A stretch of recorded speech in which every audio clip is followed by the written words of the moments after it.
Bangla affairs news top 10। Saudi যুবরাজ Mohammed bin সালমানের আমন্ত্রণে ফিউচার ইনভেস্টমেন্ট ইনিশিয়েটিভ এর নবম সংস্করণে অংশ নিতে রিয়াদ যাচ্ছেন প্রধান উপদেষ্টা ডক্টর মোহাম্মদ ইউনূস। ২৬ অক্টোবর ঢাকা থেকে রিয়াদের উদ্দেশ্যে রওনা হবেন। এডিস মশাবাহিত রোগ ডেঙ্গু জ্বরে আক্রান্ত হয়ে গত ২৪ ঘন্টায় আরও ৪ জনের মৃত্যু হয়েছে। নতুন করে আরও ৮০৩ জন রোগী হাসপাতালে ভর্তি হয়েছেন। আজ স্বাস্থ্য অধিদপ্তরের এক সংবাদ বিজ্ঞপ্তিতে এ তথ্য জানানো হয়। ভারতে পালিয়ে যাওয়া সাবেক প্রধানমন্ত্রী শেখ হাসিনা এবং সাবেক স্বরাষ্ট্রমন্ত্রী আসাদুজ্জামান খান কামাল সহ আসামিদের শাস্তি না হলে জুলাই অভ্যুত্থানের শহীদ ও আহতদের প্রতি অবিচার করা হবে বলে মন্তব্য করেছেন অ্যাটর্নি জেনারেল।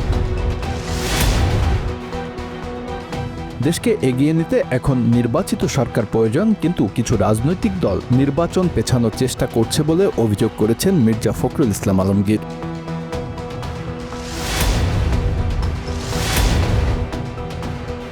একাত্তরের মুক্তিযুদ্ধে বাংলাদেশের বিপক্ষে অবস্থান নেওয়ার ঐতিহাসিক ভুলের জন্য নিঃস্বার্থ ক্ষমা চেয়েছেন বাংলাদেশ জামায়াতে ইসলামের আমির ডাক্তার শফিকুর রহমান। আসন্ন ত্রয়োদশ জাতীয় সংসদ নির্বাচনে ইসলামী ব্যাংক, ইবনে সিনা বা সমমনা প্রতিষ্ঠানের কাউকে ভোট গ্রহণ কর্মকর্তার দায়িত্ব না দিতে নির্বাচন কমিশনারকে লিখিত দাবি জানিয়েছেন বিএনপি।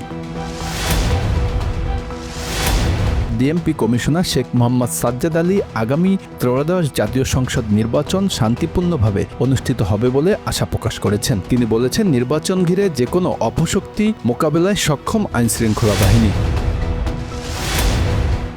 জগন্নাথ বিশ্ববিদ্যালয়ে ছাত্রদল নেতা জুবায়ের হোসেন হত্যাকাণ্ড নিয়ে পুলিশ ত্রিপুর প্রেমের গল্প সাজিয়েছেন বলে অভিযোগ তুলেছেন জবির শিক্ষক সমিতির সাধারণ সম্পাদক অধ্যাপক মোহাম্মদ রইস উদ্দিন।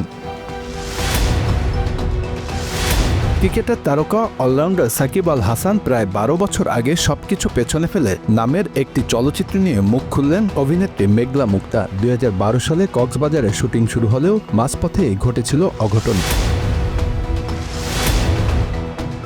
৩ ম্যাচ সিরিজের দ্বিতীয় ওয়ানডেতে ভারতকে ২ উইকেটে হারিয়ে সিরিজ জিতল স্বাগতিক অস্ট্রেলিয়া। ২৬৫ রানের টার্গেটে ব্যাট করতে নেমে ২২ বল হাতে রেখে জয়ের বন্দরে নোঙর করে অজিরা।